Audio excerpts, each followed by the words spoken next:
Okay, welcome to our debate on fissure sealant, why we think all molars on all children should not be sealed. Fissure sealants are a common preventive coating placed in the pits and fissures of molars and premolar teeth to prevent pit and fissure caries.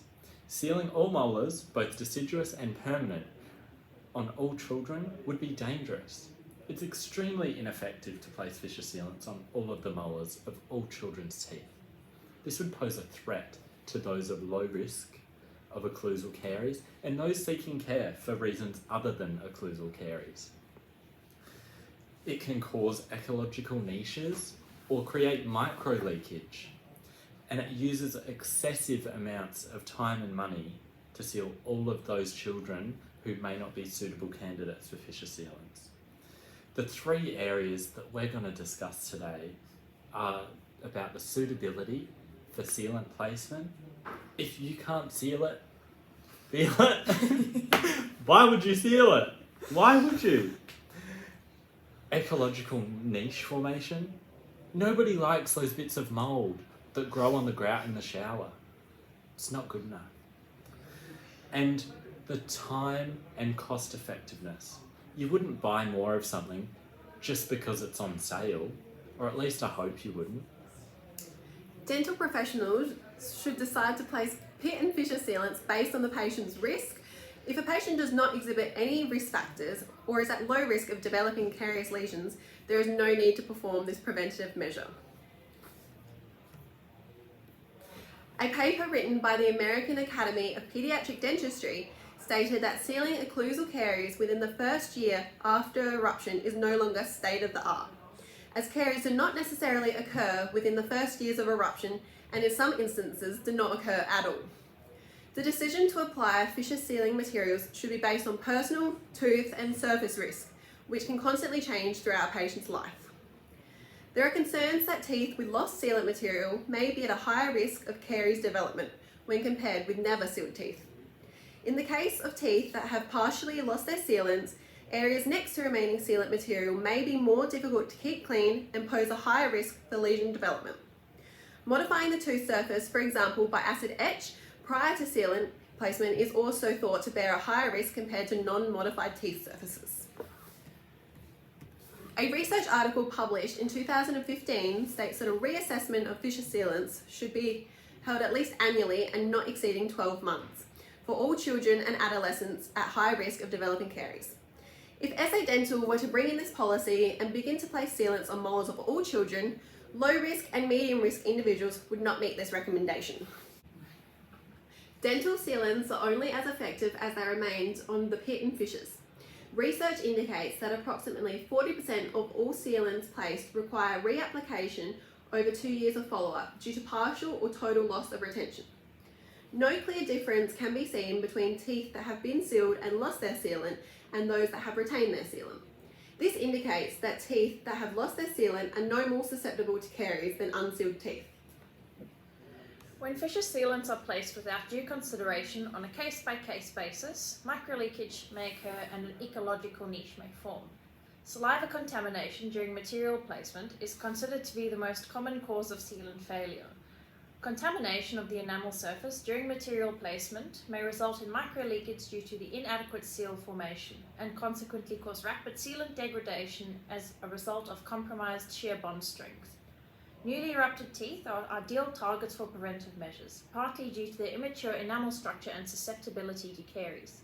One major concern with placing sealants on newly erupted molars is that the distal ridge of the occlusal surface may barely be clear of the gingival margin, making the occlusal surface subject to saliva contamination. Another cause for sealant failure involves the dimensions of the fissure system. Shallow fissures are considered to be self-cleansing in that they are easier to clean. Additionally, shallow fissures tend to have a wider access, resulting in a wider sealant occlusal length and a greater potential for microleakage, with the material responding more fervently to thermal and masticatory stresses.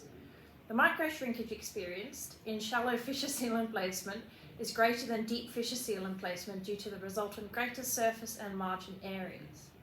Thirdly, sealing over caries is a hot topic.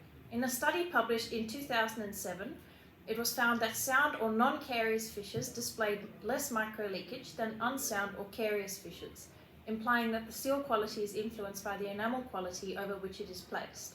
Additionally, it was found that the location of the carious lesion was more important than the depth of the carious lesion.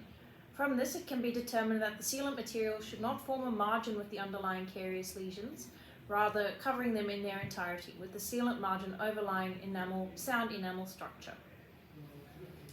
Fissure sealants are only cost effective when they're placed on patients who have been identified as having an increased risk of Pit-and-Fissure caries.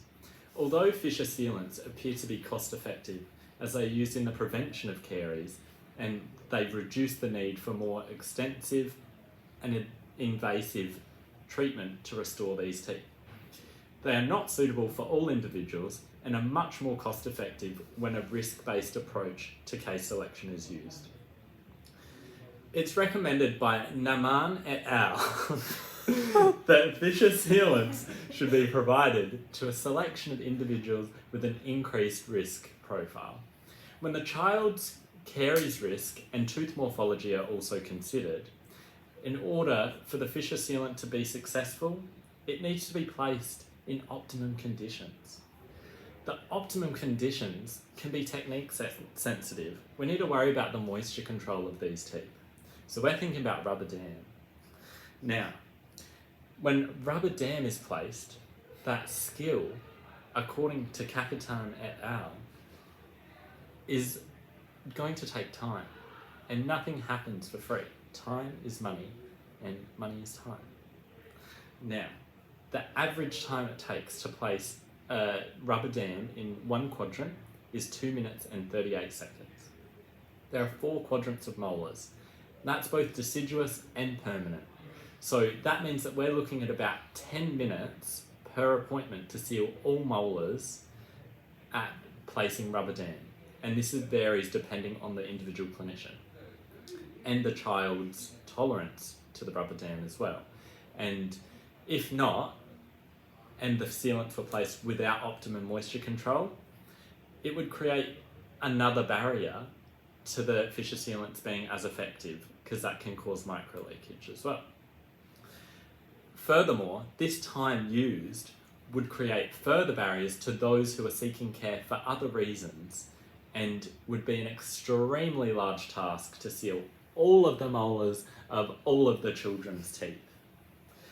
The financial cost of sealing all molars works out to be approximately $33.78 per tooth, while the average cost of standard care, where we seal those who have an elevated risk of caries and restore those that do get caries that were not sealed, or caries forms even when a sealant was placed, is approximately $31.22 per tooth.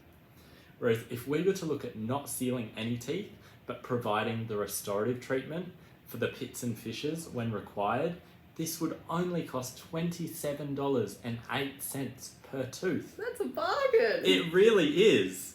But we need to compromise. Public health is about the cost effectiveness, but also the people. We need to look after our people.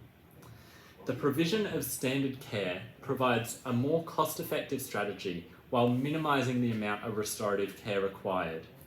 This is the best option for all children and all their molars. Therefore, it's only an effective measure of preventing pit and fissure caries when we use a risk-based approach. As with all things, there are pros and cons. But why should we take a band-aid approach to oral health prevention? If you have good oral hygiene and diet, why would you pay for a procedure that you don't require? Oral health care should be individualised and a custom plan be formed for each patient that walks through the door.